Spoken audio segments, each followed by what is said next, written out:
Good. Good. Alrighty, welcome everybody. How has everybody been? I know it's been a while. This is the new and improved MMA Cage podcast with the new faces, couple new faces here. You know, we're doing little rebranding, little fresh start.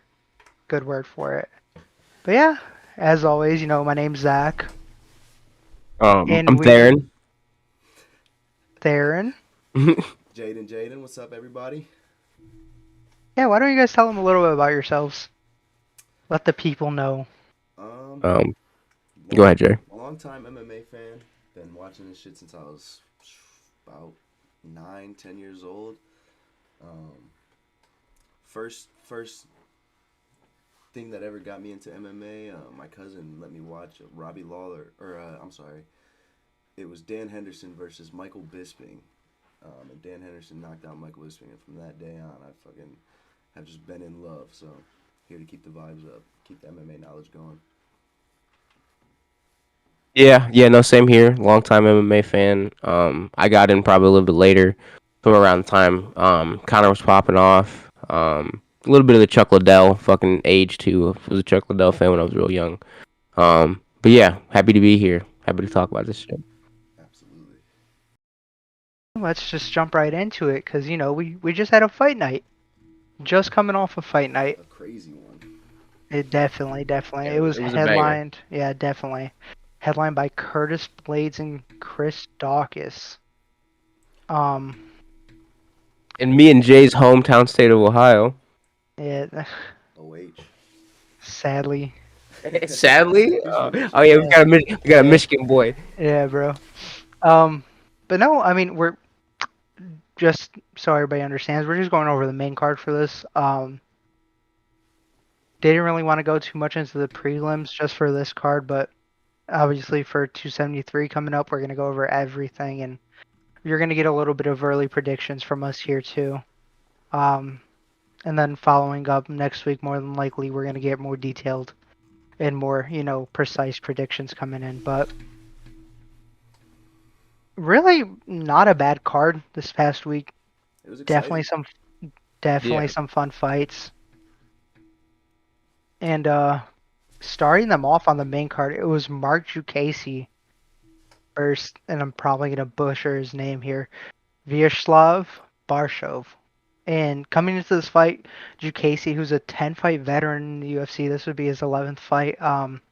His last four, he was actually 2-2. So for as long as he's been in the UFC, it's not horrible to look at it, but He's you also know, he's got himself in a weird spot. Just at, like, he wins fights and then he loses fights. So like he makes you think that he should maybe move up in the rankings, and then he loses to people that are lower than him in the rankings. So it's yeah, I he's think a bit he's of a more like journeyman. he's a gatekeeper really. Yeah, And I use that word all the time. bro, but Gatekeeper. even looking at his record, 14-5 coming into the fight, like it's it's not a horrible record. it's No, not Not a for the horrible for no. record. the for the performance that he put on.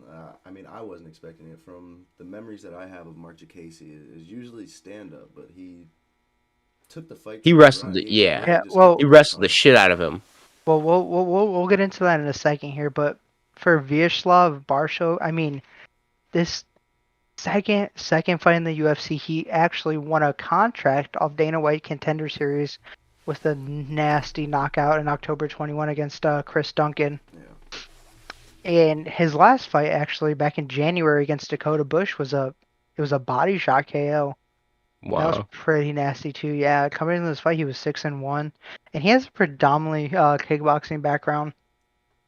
And he actually trains at Team Alpha Male. A lot of UFC fighters there. Obviously, Uriah Faber, yeah. Uriah head Faber was in coach his there. corner. I seen.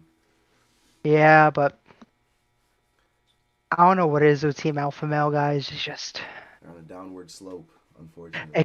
except for Song Yadong, Yeah, he's a but monster. but pro nasty. But anyways, Jay, what do you think about this fight? Man, Mark Casey just showed me something different. I expected him to be just a stand-up only guy. I expected it to be a kickboxing fight for the most part, but Mark Casey just kept the pressure on him, kept taking him down and just wasn't letting him get up. Just controlled the whole fight from the ground. Um, I think if you put them two in a cage 10 times out of 10, or 10 times, I think that Borshev probably takes 6 or 7 of those. Um, just from what I've seen from Jakashi, but I don't know, man. He proved a new point to me, so looking forward to see who they line up for him next and how he handles them. I mean, just looking at the numbers here too, Jukasey had 11 takedowns on 18 attempts, Yeah. and I mean, Wow. even the strikes were closer. Jukasey outstrike him by 40 to 32 total strikes, but just insane amount of Yeah, takedowns, and 18 attempts. it really showed Barshov has some holes still. I mean, only 6-1 coming into this fight. Really still has a lot of experience to go. The predominantly kickboxing background. Like, I mean, And I think that I goes. understand. I think it goes to show a point to Mark Jacasey's longevity in the UFC and just how much of a veteran he is, that he realized that Borshev was a predominantly kickboxing fighter. So he took advantage of that and decided to just turn to the wrestling to help take this fight his way, which could be momentum in his career, but I don't know. It goes to show how much of a veteran Jacasey actually is. I think he's trying to gain some momentum. Because like we were saying, 2-2 in his last two before this fight, or last four before this fight. But it seems like he's getting stopped by the top five fighters, or like just the higher ups in the division. Dan Hooker's losses. Dan Hooker, Rafael Alvarez, um, and all those. Let me see, Dan Hooker. Those are finishes. Like, he's not a big finisher. He's got a 40% TKO rate, KO rate, 40% submission, but 60% decision. A lot of his last couple fights have gone to decision, and he might be trying to gain some traction because he's not as exciting of a fighter that he might have been in his earlier years, where he was getting more and more I TKOs as he was coming up. I think he's gonna be one of those guys who's just gonna hover around the top 15, like, say at 14, 15, 13, and then eventually he just either either he has one really big push where he knocks out like a top 5 guy after winning 3 in a row, or he's just eventually going to retire, as a top 13, top 14 kind of guy. Yeah. But Right. we'll see what the future holds. He's 29. He's just getting to what people And see, consider bro, to be your prime. that's crazy too. Thinking about it, Mhm. like you see how much experience he had. 10 fights in the UFC. Now he's 11th here, like, and only 29 years old. That's insane. Yeah, yeah. He's been doing it since 2013. He's been on top of the ball. But it got to the point, like, of what, it's his fourth UFC fight where he got his first loss. Gotten a 3 fight losing streak from there. Beat Lando Venata. Good contender right now. I like Lando a lot. But still unanimous decision. I think if he can get some finishes in there, it'll Take get less some. damage. Yeah. Yes, absolutely. Be able to get in there quicker. Again and again, a couple times a year. Um, I think he'd be doing some good for himself. Absolutely. Yeah, that was really. I mean, it was a wrestle heavy fight, but I think that's a good way to kick off a card. It was a banger to kick off a card. Exciting. I mean, but the fight after that, Yeah, talk that about Yes. crazy. talk about a Yeah. banger. That was, yeah, them boys went hard all 3 rounds. Yeah, Like I said, I thought somebody was going to sleep. I was expecting somebody to go to sleep, but I was not disappointed at all by Max Griffin or Neil Magny. They both yeah. went out there and did their thing. Coming to this fight, actually, Max Griffin won 3 of his last 5 with wins over Carlos Condit, Keenan Song, and Ramiz Brahimaj. 7 of the last 10 fights have went to decision for Max Griffin, which is pretty interesting because he does have some power, and he was at 18-8 coming into this bout. Magny, on the other hand, came over a big win over Joff Neal, with 4 of his last 5 fights wins. Coming over some pretty big names too. I mean, although his last 6 fights have went to a decision, 4 of his last 5 were over Anthony Rocco Martin, Robbie Lawler, Jeff Neal, and now Max Griffin. So I think, I mean, Neil Magny's, and he called out Hamzat after the fight. Like, who calls out Hamzat? Yeah, he's making a push. Well, they were originally supposed to fight, Yeah, and then Hamzat got but sick or something, right? he got COVID. Yeah. And I mean, I feel like Neil Magny's very hit and miss, you know, Yeah. because like his fight against Chiesa, Yeah. he got dominated. And that was still Yeah. when I mean- Chiesa was fighting at 70, huh? Didn't Michael Chiesa move That- up to 85? No, Chiesa's at 70 now. That's his new weight class. He was fighting at 55 before. Yeah. Okay, maybe that's what it was. Because I knew he Yeah, was, but he was I a mean- big guy for a smaller weight class. But I mean, Chiesa's like, bro, he was at welterweight. I think he's I want to say he's 4-2, 2, 3. Yeah, 4-2, 4-2 at welterweight right now. And against Magny, Chiesa looked like a beast. Yeah. And I mean, he out grappled Magny. Yeah. Well, I mean, Michael Chiesa's ground game, even when he was at 55, he was always been a problem on the ground. Yeah. He's a dog. Absolute dog. Yeah, but I mean, nonetheless, Magny came out and I mean, he did drop the first round against Griffin. He got knocked down in the first round. And definitely lost the first round, but second round was a lot closer, and the third round he mauled Griffin in the third round. And again, that goes back to Neil Magny is just a vet, and Max Griffin is relatively newer in the UFC. And Neil Magny's been in since, got to be 2014, 2015 somewhere. Oh, a while. Yeah, I believe since 2013 actually. Yeah, so Magny has some time in, which I thought I didn't have very high hopes for this fight coming in. Just looking at both of their last like 10 fights, majority of them going to decision. I wasn't thinking that it was going to be a banger, but I guess they both went in there looking like they had something to prove. And I think both of them proved a lot to a lot of people. Even Max Griffin, with the loss, he still came in and did what he could. I mean, that first round he looked great. Yeah, had Yeah. down. He was putting pressure on him. And even then, I mean, think about that reach advantage that Magny has over Griffin. It really was like obvious because Neil could have been fighting behind that jab all night, Yeah. and we probably could have seen the same thing. But it got really dicey, I guess you could say. Yeah. There's a lot of exchanges in the pocket, a lot of pressure. And even that third round when Magny got him down and secured that takedown, it was over. Yeah. It was over, definitely.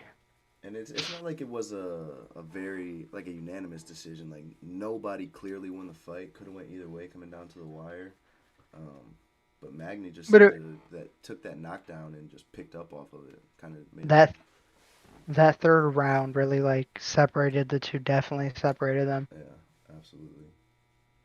But I mean, Max Griffin, he's still young in the UFC, but even after a win, where does Neil Magny go after this? You guys think they give him the Hamzat fight? If Hamzat win or lose? I feel like that would be a better chance if he was to lose Gilbert Burns against Gilbert Burns. But I don't see him losing against Gilbert Burns. No, to be honest.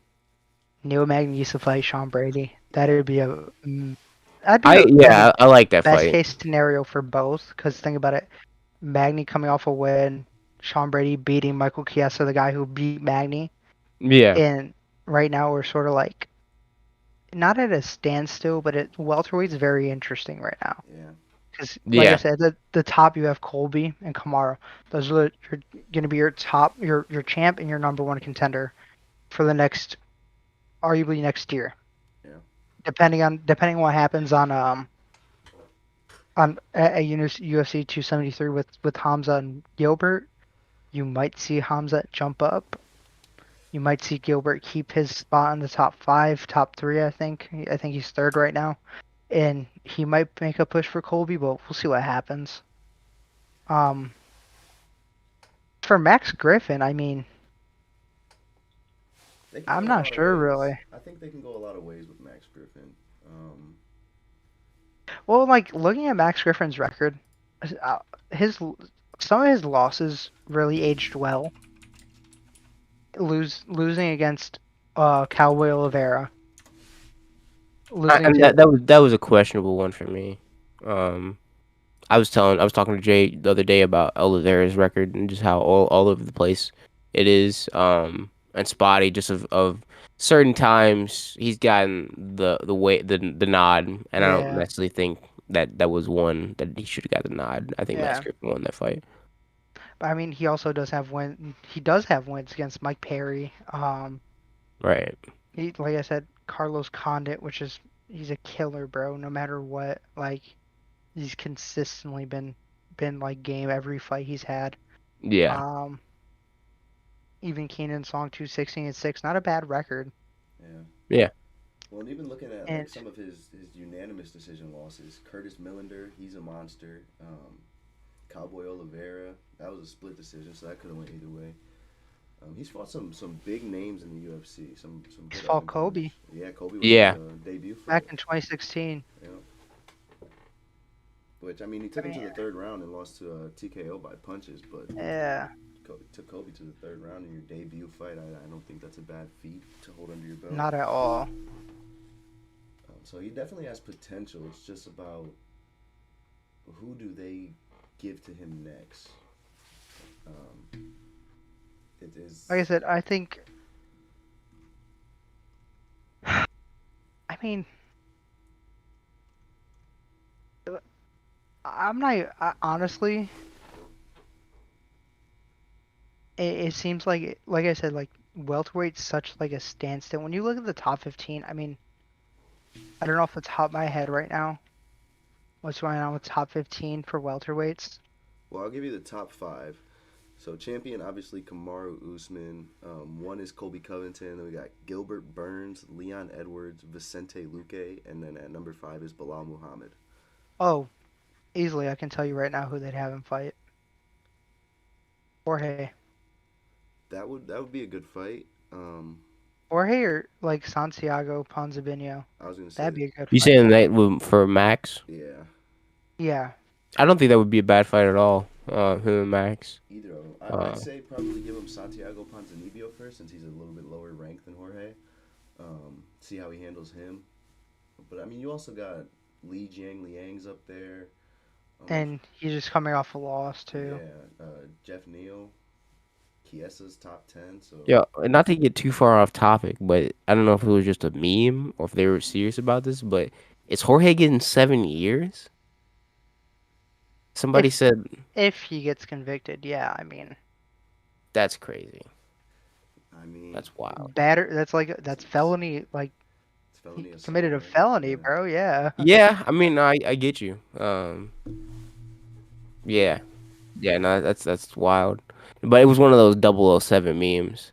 It was like 0 wins in the last 3 years, zero credibility, Yeah. and 7 years. 7 years in prison. Next fight coming up after that actually was a really good fight too, though.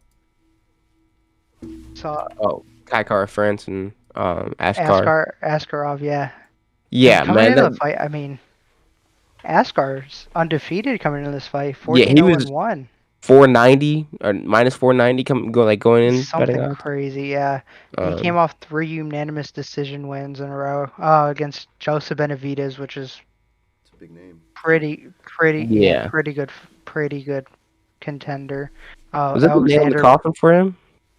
for who Benavidez? Yeah. Yeah. Wow. Yeah, I remember that. Alexander Pantoja and Tim Elliott, also two other big wins he has. Yeah. And he went to a draw with Brandon Moreno. Which is, I mean, Wow. I mean, between. Former champ. Yeah, which Yeah. I think they're going to fight again, him and Davison Figueiredo, but Yeah, Yeah, I think they they said got the announced. he won the first time, or it was a draw the first time, won the second one, lost the third, so, I mean, that's another fight that, I mean, that's another pretty prestigious name to have under your belt, going first Yeah, African definitely. fighter in the UFC. but Kaikar France looked. I mean, there's some Man, guys. I know you don't like them, Zach. I know you don't like the team, but man, City Kickboxing, there's some animals. I mean, Bro, I see. I'm not even gonna like. I'm not gonna say that they're not a good team. yeah, Because I mean, you have Alexander Volkanovsky, you have Dan your Hooker, boy. got Izzy. you have Izzy, Kai Kara France, and Blood Diamond. Yeah. But you like there are some. There's a really like this is stacked gym, Well, really good fighters, and especially and they have getting 2 champs there too. exactly getting the rounds in with those champs, it has to be doing a benefit to the guys. Like, I mean, Dan Hooker's kind of been on a downward slump, but some of the younger guys have a lot of big wins under it. Not saying that Dan Hooker doesn't, but like Kaikar France, he's won 4 of his last 5, 2 of those being KO or TKO. Um, over Cody Garbrandt and Rogerio Bontorin. Um, and Hey, again, he knocked him out twice, I think, in that fight. yeah, I mean, he's been looking dangerous these last couple fights. And Yeah, and I mean, even in the UFC, his only losses were to Brandon Royval and Brandon Moreno. and The man's a specimen. yeah, The man's a fucking specimen for the And division. even in the fight, you could see his takedown defense is really like something like to be worried about if you're in the flyweight division, because he like Askar's no by no means like not a slouch at all. no, His No, wrestling is really good and no. When he takedowns. jumped on that motherfucker's back twice in the first, I think it was the first round. That single leg takedown that Kaikar France fucking defended beautifully. This nigga went up in the air, and balanced himself enough to get back down to his feet. He eventually got taken down, but that was just athleticism at its best. And they both Um, were controlling the cage really well. I feel like their octagon control wasn't bad at all. It was very Kai sort of kept. I don't want to say he kept on the back foot for a lot of it because it was very back and forth, but Askar was finding success more so when he was backing him up. right, Then on the flip side, you saw when Kai started backing up Askar and getting that octagon control, he takes sloppy shots. He every engagement he'd have, he's just trying to wrestle right away, not setting anything up. I mean, right. I ring rust mean, could really be a thing though too. yeah, Like it could Kaikar really be a France's thing. jab in that fight was fucking him up. Was fucking up Askarov. Even Uh, his short hooks he was throwing were yeah. yeah, catching him. man's got hands. And I think that's contributed to what you were saying about him just reckless abandonment on crazy shots, wasn't getting shit as successful as he was in the first. Yeah, Um, Well, I think for Askarov too, he's coming. He it's been like a year and a half, 2 year layoff for him. a A year. year, Yeah, like a little bit over a year. and I think he's And coming off of he a had. wrist surgery. I thought. I think it was his knee, wrist or Oh, knee, something like that. Yeah, yeah, but either way, he had to take time off, and you could tell he didn't look as comfortable. definitely plays a factor, especially for your Yeah. mental. Yeah, but definitely that's a really big win for Kaikar France, a big decision win over Askar Askarov, which I mean, arguably was the number 2 guy in the division in the flyweight division Yeah. leading up to it. Kaikar France is moving up for sure. Hmm. But that's the thing. Do you think they make the Brandon Moreno Kaikara France for the number 1 contender, or do you think they I see him being the substitute for sure. and then Yeah, facing the winner of the Davis Yeah. Figueiredo Brandon Moreno fight? yeah, Yeah, he'll face I the see. winner. I see him being on fucking call just in case one of those guys drop out. Yeah. Definitely, I mean, and then even that top 5 in the flyweight division is looking dangerous. I mean, Brandon Royval sitting at number 6, but you got Brandon Moreno, Kaikara France, Askar Askarov, Alexandre Pantoja.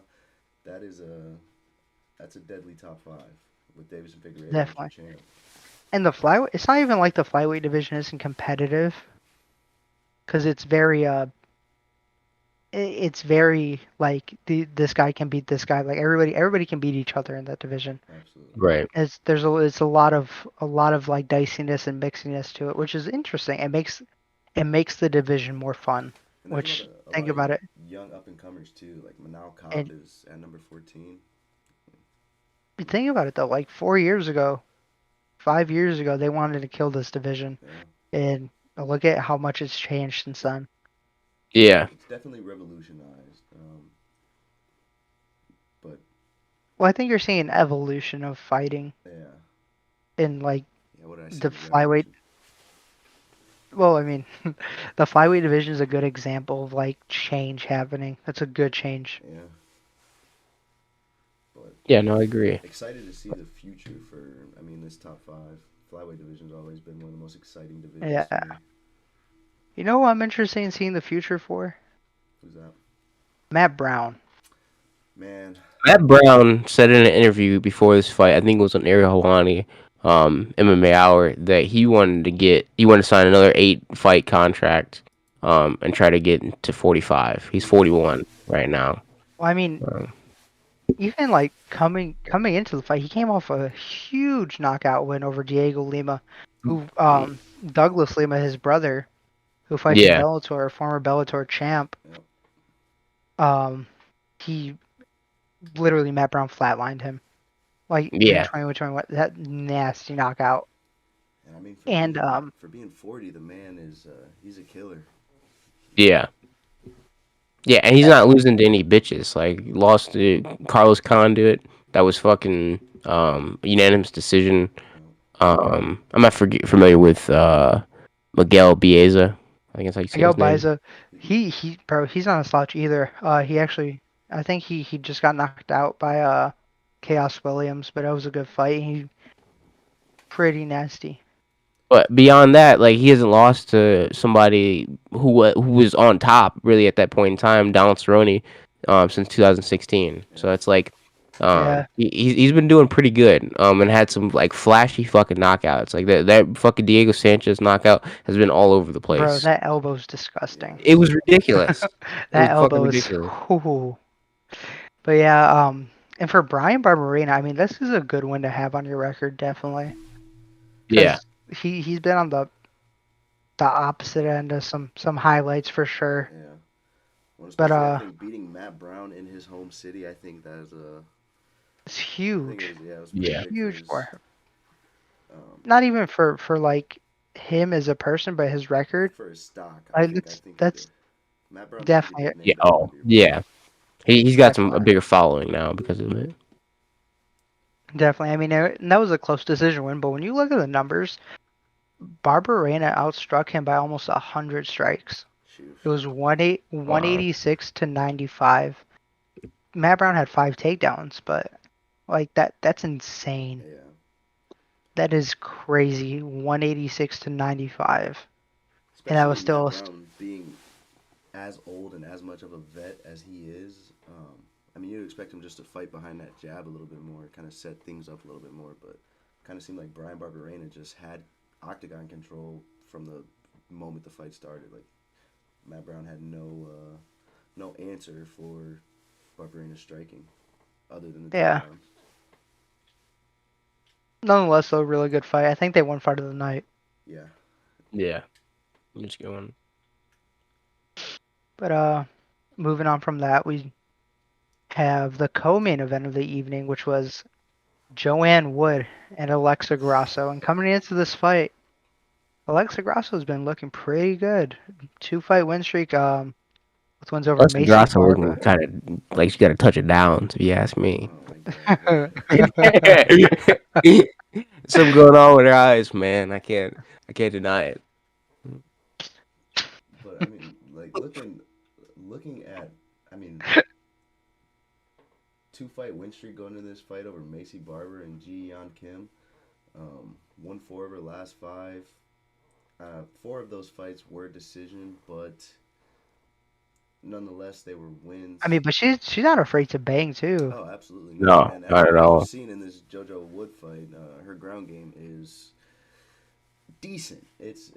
I mean, JoJo Wood is she's no slouch on the ground either, and Alexa Grasso just had her way with her. No, we're looking at 2 fighters, one being on the upcoming and one being on like The decline. Yeah, Yeah. it's like Because I don't know. That's 4 in her last 5 she's lost now. Yeah, And, I mean, has a loss against Lauren Murphy lost against Jennifer Maia, lost against Talia Santos, who's fighting for the title now Yeah. Yeah. against Valentina, which I mean that does look like a good, not it doesn't look horrible to have on your record, but Right. But I mean, But Joe, looking at Grosso, it's like her last loss was Carla Esparza. She's about to fight for the title with what's her name, right? Rose, Rose. yeah, And that was fucking 3 years ago now. And then she's taken out like Macy Barber, someone who's not taken out, but winning against Macy Barber, someone who else is on the climb in the last couple of years, being shaking up the division and shit. Yeah, I think she's got some traction behind her right now. and JoJo Wood, I mean, 3 of her last 5 fights were lost to submission. Um, Really, I didn't see that. yeah, That's three, crazy. three of her yeah. last 5 were. Against Santos, she got submitted. I think Lauren Murphy. No, it was decision with Lauren Murphy. Jennifer Maia submitted her. Yep. But even before that, 2020, fucking Jennifer. Yeah. Oh, you said that. Yeah, What's it called? But okay, bitch. Something should pop up now. You see a hole in your game. Somebody is not being honest with you at the gym. I think her husband's her coach. I mean, See, this is where we have issues. Yeah. Yeah. This But is I where we mean, have but issues. then you look at it, which I mean, this is kind of. I mean, I don't know. Rose Namajunas, although she has Trevor Whitman in her corner, Pat Barry, he has a very deserves big so role. much credit. Yeah. So Yeah, much credit. 100%, But I mean, then again, 100%. you But look at her camp compared to JoJo Wood's camp. Like, yeah, you're training with. I mean, last who fight she even was is her with- husband? Who? JoJo Wood? Yeah, who is he? I couldn't tell you, bro. He's just Exactly. That's what I'm saying. I think He's a nobody. no, I think he has like a jiu-jitsu black belt. And you letting your bitch go out like this? John You Wood, should be embarrassed. Syndicate MMA head coach. You should be fucking embarrassed. I mean, I'm joking, but obviously, like, the last 2 fights being fucking submission, and someone at home not going right. definitely not a Like- good look for JoJo. But I mean, she's young. She has. I mean, she How old shows is she has a high ceiling to me. I think she has Definitely a high needs- floor, but she also has a low floor, but a high ceiling. Definitely needs to change some stuff up though, because I mean, you're seeing right now everybody's getting cut. Yeah. You got to change up some stuff right now, Dana like White's been on a before, cutting spree. Yeah, literally, yeah. bro. Before it's too late, you gotta. And more. There's a couple of things that could be too late for her. I know a couple of reasons why she could be out. I don't know if she has any kids, but bitch, is 35. All right, you better Yeah, You better make a decision, bitch. Because Yeah. that's what you see happen a lot of times. Not everybody's fucking having babies and coming back and being fucking on top of their shit. I guess Um, unless you're Mackenzie Dern, Yeah, with her fine ass. her her fake accent. But whatever. I don't know what you're talking about, bro. I don't know. I won't watch that video. Oh my god. I know what you're talking about. But But I think Alexa Grosso. I'd like to see her fight. I mean, it's tough. It's definitely tough because she's ranked 5. I mean, maybe give her Lauren Murphy, Caitlin Chukagian. I like that Lauren Murphy fight. Alexa Grosso, Caitlin Chukagian is a good I fight. think That's that's a a great great fight. Yeah. Well, like that's something like that's another issue with women's flyweight. It's stuck. Yeah. Well, I mean, when you Yeah. have Valentina Shevchenko, as your She is a coach, dictator, bro. She is fucking up anybody and everybody who comes in her way, and I feel like she could fuck up the males fucking flyweight division. Like, she is a killer. Well, I mean that was the whole meme with her and Henry Cejudo. Yeah. Right? They were Yeah. saying- which was hilarious too, bro. It's funny. Or did you even see the thing about him with talking shit with Kayla Harrison? No, Kayla Harrison would fucking smash him. What are you talking? She is too Henry Cejudo. That's what I'm saying. She's 160. She's probably walking around 165 pounds. She fights at 165 or 155. So at least Oh, I want. lightweight, Yes. In the PFL, yes. bro. What? Her and Clarissa Shields. are fucking lightweights. Oh my god, they're scary. And I think that's part of the reason why she didn't come to the UFC right away. She re-signed to the PFL. I think Um, they matched the UFC's offer and she took the PFL. Well, well, no, if she would okay, have signed to the UFC, she would have had to cut a lot of weight too, because that's what I'm saying. Yeah, So that she doesn't is have a featherweight she anymore. she gets to stay at the same weight that she is right now for the same amount of money. Why not fucking do that? Right.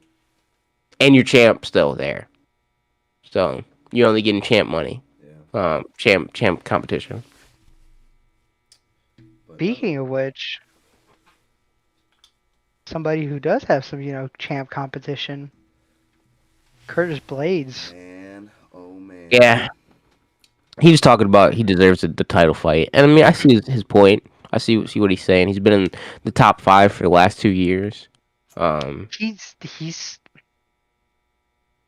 it's he like even against that Derek Lewis fight, he was winning that fight. Yeah, I mean Derek Lewis. Yeah. There's nothing you can do about Derek Lewis's right hand. But Derek Lewis is like fights like a possum. Like he has this He like way about pretends to him. be dying Yes, and just the nasty Volkov. uppercut. He's Yeah, control. Derek Lewis is yeah, control of the UFC. Like, and it's not like full pretending. I'm sure his fat ass was really fucking tired and shit like that. But this nigga like has the ability to turn it on and turn it off, or like just to disguise it, almost like in a drunken master, drunken like fucking that Jackie Chan movie, drunken master, where it's like a certain style of karate that you make it seem like you're drunk or the person is drunk, whatever like that. But they can strike. They can still fucking Yeah, have that bit in them where they're kind of playing possum.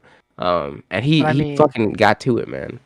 Curtis Blades, bro, flatlined, like flatlined Chris Daukaus. it It, was a clean KO. oh my god, that right. It was just on the money. I mean, he put it in the perfect spot. Just shut all of his lights out at once. Well, and he had a Bro, good point of like, this is not for everybody. Heavyweight division is not for everybody. Um, I mean and it. just looking at these pictures on fucking on Shred Dog, this was Blaydes versus Santos, and I'm not sure exactly when that was, but his physique in that compared to Chris Dawkins' last fucking picture, which I'm sure was not that long ago. He's just fat. Yeah, he definitely. Curtis Blaydes put on. You can tell he looked a lot more muscular. Even on the scale, being like drained of all that water weight, he looked a lot Right. more muscular than he has in past fights. I mean, Daukaus still has that knockout power too. Like, absolutely. Which I mean, that's one thing at heavyweight you always got to be aware of. Is everybody can knock you out in one punch. Yeah. But I mean, Curtis Blaydes, he's been on a tear. He's won 4 of his last 5, 2 of them TKO, 2 decisions. And in that 5th fight, he's lost to Derek Lewis. But he only has I mean, 3 losses in his MMA career. 2 of those but are to still Francis. really good wins over Yeah. Volkov. Yeah. Really good win over Rosenstrike. He does have a complete a complete game. Hmm. It's just about not getting caught. Because like even against Ngannou, both fights, he just gets caught in these ugly positions trying to like scramble for a takedown, just gets his head knocked in. Yeah. Well, it's some type of like, what is it called? When you telegraph, he's like telegraphing a bit of his moves so much so that people are able to make like a complete game plan around his movements. Like that's But I the whole mean, thing they were saying with Derek Lewis of him planning that fucking uppercut. Like he had it just fucking placed perfectly, and he said he practiced that a bunch. I think in this fight though we saw a different Curtis Blades, a more well-rounded Yes. one. Yeah. Absolutely. Definitely, he's definitely grown. And I think that's what kind of caught Chris Daukaus off guard is that he wasn't necessarily just coming in looking for a takedown. He was fighting behind his jab, backing Chris Daukaus up, and then when he had Chris Daukaus weak, he would shoot for the takedown. But obviously, by the end of that fight, he didn't even need the takedown, man. That right hand was just explosive all night. And it was so fast into the second round too. I mean, I was definitely expecting to go to at least the 4th or 5th. I was expecting it to be a lot more wrestling heavy. But I mean, knowing Chris Daukaus likes to throw his hands too, but which I thought was scary for Curtis Blaydes coming in. But Curtis Blaydes took advantage of it, man. Did what he had to do. Yeah. Overall too, it was a really good card. Really good card. It Yeah. was fun. It was Definitely. definitely exciting to say the least. But man, UFC 273 this weekend. I mean, Next weekend, it's not this coming weekend. the 9th. Oh fuck. Well, Do we next have a weekend. fight night in between that? Mm-mm, Okay. nothing, bro. They're saving it, everything, and they just had a change too for the main card. Oh, Kelvin Gastelum got taken off, right? No, they His replaced f- him. his yeah. Well, his fighter couldn't Nasruddin, get a visa. yeah, Is what I heard. Nasruddin Imavov got replaced with Dricus Duplessis, which, bro, he's a Yeah. monster too. Duplessis is a beast. Like, his knockouts are pretty nasty. The knockouts he's had. Yeah, and it makes me kind of sad because I'm a bit of a Kevin Gastelum fan. Um, right, like his fight with Izzy is one of my all-time favorite fights. Oh, such a good Um, fight. And that was a close fight too. yeah, and like just to see like the parallel of how one fighter can just be taking off and the other one now will have this decline and shit like that. It's like it's crazy to see. It's a little sad to see because I like Kevin Gastelum a lot. Great fighter. Yeah, great fighter. But Well, I I mean, mean, it's not so he can still compete with high level fighters, obviously. absolutely. Hmm. But I think the Yeah. question is for him now is he too far gone to compete with the highest level, or does he still have that fight in him to work his way back up to the top? I think I it's. want to see him. I want to see him if he wins this fight. I want to see him fight Derek Brunson. I think that'd be a great fight. Oh my God, it That'd would be be a sweet. great fight. Yeah, I But like even that. then, I think this fight, like, bro, if Duplessis beats him and knocks him out, like, Duplessis needs to fight Marvin Vettori. That'd be such a good fight. But looking at and let for just for tonight, we're just gonna stick to the main card and go over that and just quick picks on who we think will win.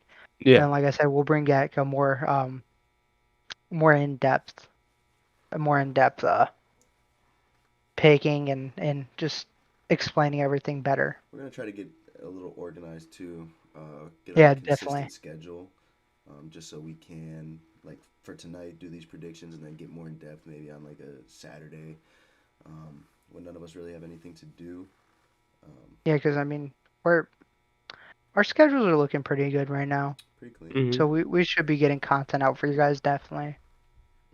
But I mean, man, that card from top to bottom. I mean, the main card. Yeah, what do you guys think about the Latafi Olenek fucking fight? Because those are two fucking tanks, and I love seeing like those guys fight. Bro, Alexei Olenek's so funny. I love Alexei Yeah, Olenek. And Alir Latifi, I mean, training with Hamza and Darren Till. I mean, he's MMA Masters is a really good gym, bro. Gus is there, Latifi. I mean, Hamza, Darren. I think Till found a home there. He fixed really well there. And I think he's gonna help Hamza a lot, especially after Hamza flatlines Gilbert Burns. yeah. I mean, Confidently saying it, 100%. well, Flats like you don't think he's gonna wrestle him? Anything I else? Like think he's he just gonna is going flatline to him? flatline him.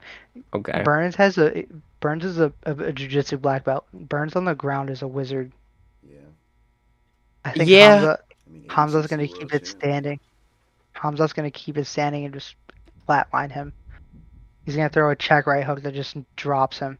Either that or he's gonna fight behind his jab. And if he fights behind his jab, you saw what happened when Gilbert was fighting somebody who actually knew how to throw a jab. Yeah.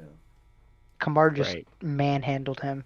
Well, let's take it from the top. We got You want Jairzinho. top down? Yep, Jairzinho Rosenstrike versus Marcin Tabora. I think Wait, what? we're going from the bottom up. First fight of the card. That, First fight of the main card. that's the prelim. That's a prelim fight. Yeah. Yeah. Oh, maybe you're right. Cut that out. Cut that out. Cut the okay, yeah, don't put that. No. Start. So say Mackenzie during Tisha Torres. Yep. Yeah, Ready? yeah. We're going up from the bottom because we just talked about Kevin Gastelum and Latifi. Then Mackenzie Dern. Of course, I'm gonna pick my baby, Mackenzie Dern. But I'm gonna be honest. Right now, the odds are dead even, and Torres' fucking boxing stand up is way better. But Mackenzie Dern, similar thing, like you were saying about Gilbert Burns, she's a wizard on the ground. I think she's gonna be very dangerous on the ground. I think it's either gonna be like a flying armbar, like crazy sub by Dern, or Tisha Torres is gonna knock the accent out of her. She's gonna give her American accent back, which is the funniest video I've ever watched. Please, please watch that video. If you haven't already, I please can't. watch that video. It's I the can't. funniest video in the world. She's everything to me. I can't. I've never seen somebody evolve an accent in like 6 months. What you think about that fight, Jay? Mackenzie Dern Torres. Oh man, I mean, yeah, I think Mackenzie Dern just grapples her to death. I mean, She's on a tear right now. She's moving up. She might be going up for a title fight soon. She's moving up in the ranks. I forget what her last. I think her last two are definitely wins. I want to say her last three might be wins too. she's ranked number 5 right now. I mean, the names in front of her: Weili Zhang, Carlos Barza, Marina Rodriguez, and Yan Xiaonan. So definitely some comp up there in the top 5 in the straw. Yeah, definitely. But no, man, I think Mackenzie Dern handles business normally, like she does on the ground. I think I'm gonna be the only one picking Torres on this. How do you think she Going gets against it the done? grade. How? Yeah, how do you think she gets it done? A lot of anti-wrestling, a lot of not getting She's a taken stocky down. bitch. Yeah, She Torres is, bro. is a She's stocky bitch. ripped. yeah, she's pretty shredded. She looked like a pit bull. Yeah. She's the type of bitch like I want her to milk me. Jesus Christ. Cut that. She's literally though like 0% body fat. Like Yeah. She's a crazy. tank. I mean, let's see. Even like this card is so good, bro. This card is genuinely such a good card. Because look at the co-main and main events. Insane. Yeah. I mean, Yeah. Okay. Final pick. What do you think? Dern. You said Dern for the last one, Jay. yeah, me and you got Dern, Zack got Tisha Torres. All right, I'm on the fucking Hamzat bandwagon. I just think that like he's not going to be so conservative If not you to jump on Gilbert if he goes down. And I think that's how we get into a submission sort of scenario. He can pull a guillotine, a guillotine just as easily as anybody else. And I feel like somebody like Gilbert Burns is more likely to go to sleep than he is to tap, obviously. But if he gets it on him, if he gets it on him and he's dazed and shit like that could be the end of it. But I don't see him being conservative enough not to want to go to the ground with Gilbert once he knocks him down. Because like, what are you gonna do? You just gonna keep waiting for him to stand up, Well, I think or are you gonna Hamzat is put him out? also well versed enough on the ground to. I mean, Gilbert Burns is a fucking magician on the ground, but can he do that against someone like Hamzat? Like you can be really really good at fucking jujitsu, but I swear wrestling is like the biggest equalizer because I mean, it's so much of Hamzat's manhandled a Sambo champ, like a world Sambo champion. That's what I'm saying. He flatlined him. So he's gonna do what he wants to do as far as not getting caught into situations that he can't get out of.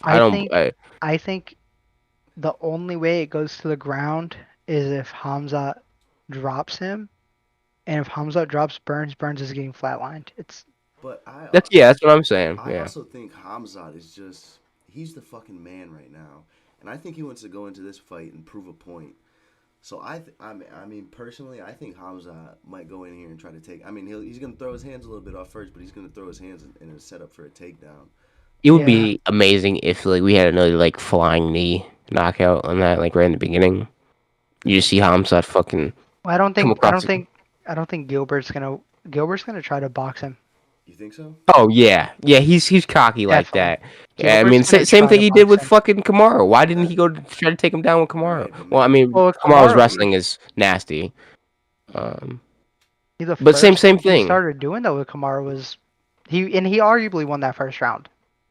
Yeah. Like, dropped Kamaru in the first, was out striking Kamaru, looked really well, looked really good, and just. There's about 11 niggas that me and Jaydin went to school with that look just like Gilbert Burns. The Brazilians, bro. I don't know what to tell you. Yeah, they all look alike.